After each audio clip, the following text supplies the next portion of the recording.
Israel और Iran के हमले तो पूरी तरह से बंद हो चुके हैं, लेकिन डोनाल्ड ट्रंप की बकवास बंद होने का नाम नहीं ले रही है। डोनाल्ड ट्रंप लगातार बड़ी बड़ी बातें अभी भी फेंके जा रहे हैं। समझौते को लेकर एक बार फिर से डोनाल्ड ट्रंप ने बड़ी बड़ी बातें बोली हैं कि हो सकता है कि आने वाले 24 से 48 घंटे में ईरान और अमेरिका के बीच समझौता हो जाए। और समझौते में एक बार फिर से बड़ी बात डोनाल्ड ट्रंप की तरफ से बोली गई है कि ईरान अपने परमाणु प्रोग्राम को छोड़ेगा, स्ट्रेट ऑफ हॉर्मुज पूरी तरह से खोलेगा। कल ईरान और इजराइल के बीच जो एक दूसरे के ऊपर हमले किए गए, उसको लेकर डोनाल्ड ट्रंप ने मीडिया से कहा कि देखिए, ईरान ने इजराइल के ऊपर हमला किया, इजराइल ने पलटवार करते हुए ईरान के ऊपर हमला कर दिया, इसलिए मैं इजराइल को दोष नहीं दे सकता, उनको मैं जिम्मेदार नहीं मान सकता कि इजराइल ने सीज फायर तोड़ा, क्योंकि पहले हमला ईरान की तरफ से किया गया था। डोनाल्ड ट्रंप ने एक बार फिर से बड़ी बड़ी बातें फेंकते हुए दावा किया कि आने वाले 2 से 3 दिनों के अंदर ईरान सिग्नेचर कर देगा, जिसके बाद अमेरिका और ईरान के बीच समझौता हो जाएगा, स्ट्रेट ऑफ हॉर्मुज पूरी तरह से खुल जाएगा। ट्रंप ने कहा कि ईरान हमारी बात मान रहा है, ईरान ने हमारे कहने से इजराइल के ऊपर हमले रोक दिए। जबकि हकीकत यह है दोस्तों कि डोनाल्ड ट्रंप ने नेतन्याहू को बहुत ज्यादा डरा धमकाकर हमले बंद करवाए हैं। अगर इजराइल ईरान के ऊपर हमले करता रहता तो ईरान लगातार खतरनाक हमले इजराइल के ऊपर भी करता और इस्लामिक देशों पर भी करता। इस्लामिक देशों ने ट्रंप के ऊपर प्रेशर डाला कि तुरंत इजराइल को रोक दो, जिसके बाद इजराइल ने हमले बंद किए, ईरान भी खामोश बैठ गया।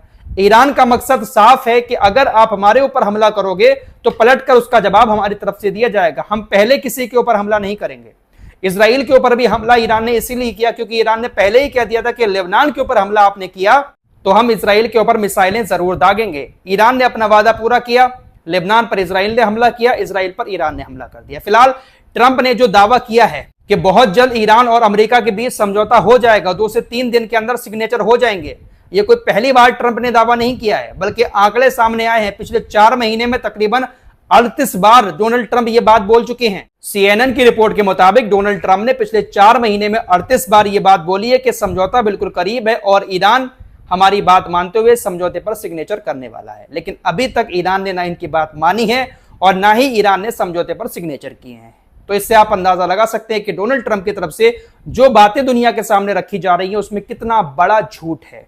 ट्रंप की बातों को अब दुनिया सीरियस ले ही नहीं रही है। बहुत सारे बड़े बड़े दावे लगातार डोनाल्ड ट्रंप की तरफ से किए जा रहे हैं कि ईरान के साथ हम ये कर देंगे, ईरान के साथ हम वो कर देंगे। डोनाल्ड ट्रंप ने कुछ और सपने ईरान को लेकर देखे हैं, आइए उनके सपने के बारे में आपको थोड़ा सा बता देते हैं। इसके अलावा कुछ और भी खबरें हैं, सारी खबरों को एक एक करके आपके सामने रखेंगे। डोनाल्ड ट्रंप इस जंग के दौरान बहुत सारे सपने देख चुके हैं, बड़ी बड़ी बातें दुनिया के सामने फेंक चुके हैं, लेकिन सच्चाई उसमें कितनी है आप सभी लोग जानते हैं। एक बार फिर से डोनाल्ड ट्रंप ने बड़ी बातें बोली हैं। ट्रंप ने कहा है कि मुज्तबा खामनेई कहां है मुझे पता है। डोनाल्ड ट्रंप ने कहा कि हमने ईरान को 60 दिन की डेडलाइन दी थी कि 60 दिन के अंदर अंदर आप समझौता कर लो। 60 दिन की डेडलाइन अब खत्म होने वाली है, ईरान ने अभी तक समझौता नहीं किया है। अमेरिका ईरान के बीच जब तक कोई समझौता नहीं होगा, डील फाइनल नहीं होगी, तब तक अमेरिका ईरान की संपत्तियों को अनफ्रीज नहीं करेगा। शायद मैं आप लोगों को यह बात कई दिन पहले बता चुका हूं कि अमेरिका ईरान के बीच जो समझौता हो रहा है, अमेरिका जो ईरान के सामने शर्तें रख रहा है समझौते को लेकर, उस पर ईरान ने कहा था कि देखिए, हम समझौते पर तब बातचीत शुरू करेंगे जब आप हमारी संपत्तियों को अनफ्रीज करें।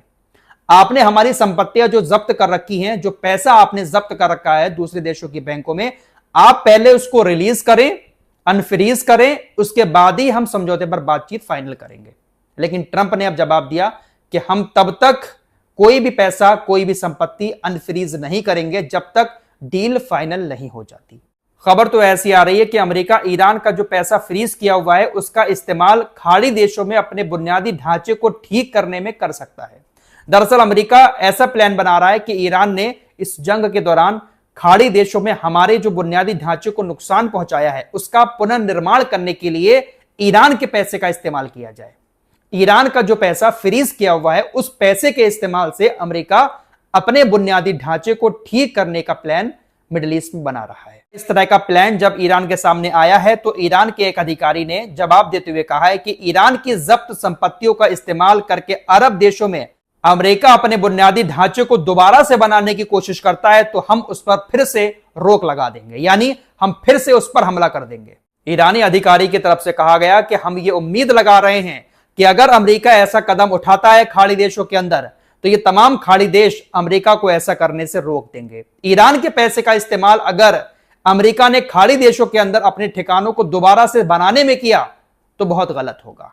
डोनाल्ड ट्रंप ईरान को दबाने के लिए हर कोशिश कर रहे हैं कि कैसे भी करके ईरान हमारी धमकियों से डर जाए, लेकिन ईरान डर नहीं रहा है। अगर अमेरिका ने ईरान के पैसे को निकालकर उसका इस्तेमाल अपने बुनियादी ढांचे जो मिडिल ईस्ट में है उसको बनाने के लिए करना शुरू कर दिया तो ईरान फिर से हमले शुरू कर देगा। छोड़ेगा नहीं ईरान अपने पैसे को इतनी आसानी से। ईरान के यूरेनियम को लेकर डोनाल्ड ट्रंप ने कहा कि देखिए, या तो ईरान के समर्थन से या फिर ईरान के बिना हम ईरान के यूरेनियम को पूरी तरह से नष्ट कर देंगे। ईरान का संवर्धित यूरेनियम कैसे नष्ट किया जाएगा? ट्रंप ने कहा कि मैं आपको प्लान बताता हूं। कितने बड़े बड़े सपने ये देख रहा है। ईरान के यूरेनियम को कब से खत्म करने की बात इसकी तरफ से की जा रही है, लेकिन अभी भी ये नहीं पता लगा पाए कि आखिर ईरान ने यूरेनियम रखा कहां पर है। ट्रंप ने इंटरव्यू देते हुए कहा कि देखिए, मैं मुश्तबा खामनेई को उनके पिता से ज्यादा समझदार मानता हूं, यानी अली खामनेई से ज्यादा समझदार है मुश्तबा खामनेई। ट्रंप ने बड़ा दावा करते हुए कहा कि मैं जानता हूं कि मुश्तबा खामनेई कहां पर है, लेकिन मैं बताऊंगा नहीं।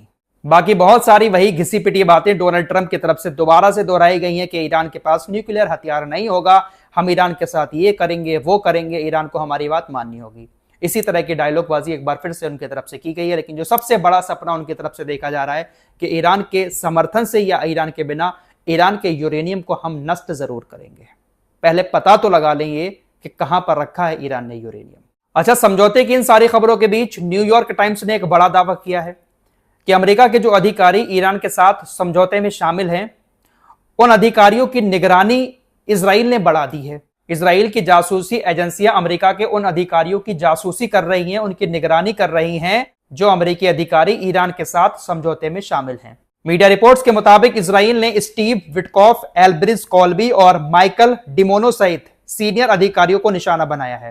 पेंटागन ने इजराइल के प्रति खुफिया खतरे के उच्च स्तर को उच्च से बढ़ाकर गंभीर कर दिया है। पेंटागन को भी शायद ऐसा लग रहा है कि इजराइल की जासूसी एजेंसियां हो सकता है कि हमारे अधिकारियों को किसी ना किसी बहाने निशाना बना दें, इसलिए उन्होंने डर को हाईएस्ट से लेकर गंभीर बता दिया है। तो ये वो लोग हैं जो एक दूसरे के खिलाफ कुछ भी कर सकते हैं, अपने मतलब के लिए किसी की पीठ में भी छुरा घोंप सकते हैं। न्यूयॉर्क टाइम्स ने एक और बहुत बड़ा दावा किया। न्यूयॉर्क टाइम्स कहता है कि अमेरिका के जो सैनिक इजराइल के अंदर तैनात हैं, उन सैनिकों के फोन में एक गुप्त सॉफ्टवेयर देखा गया है जिसको इंस्टॉल किया गया।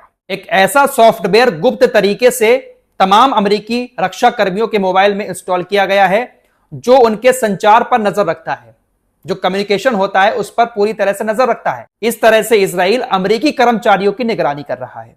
इन लोगों के ऊपर क्या ही भरोसा किया जाए। जब ये अपनों के नहीं हो सकते तो अरबी देशों के खाक होंगे। दोस्तों, ओमान के तट के पास अमेरिका की मिसाइल ने एक जहाज पर हमला किया था जिसमें 24 भारतीय क्रू मेंबर थे। सभी को बचा लिया गया है। कल इजराइल ने ईरान के ऊपर जो हमला किया था उस हमले में ये 2 ईरान के एयर डिफेंस के जवान मारे गए। फिलहाल अभी की बड़ी खबर यही है कि ईरान और इजराइल के बीच फिलहाल लड़ाई रुक चुकी है। अमेरिका और ईरान के बीच अभी तक कोई समझौता नहीं हुआ है। इस रिपोर्ट में इतना ही। कुछ और खबरों के साथ फिर हाजिर होंगे।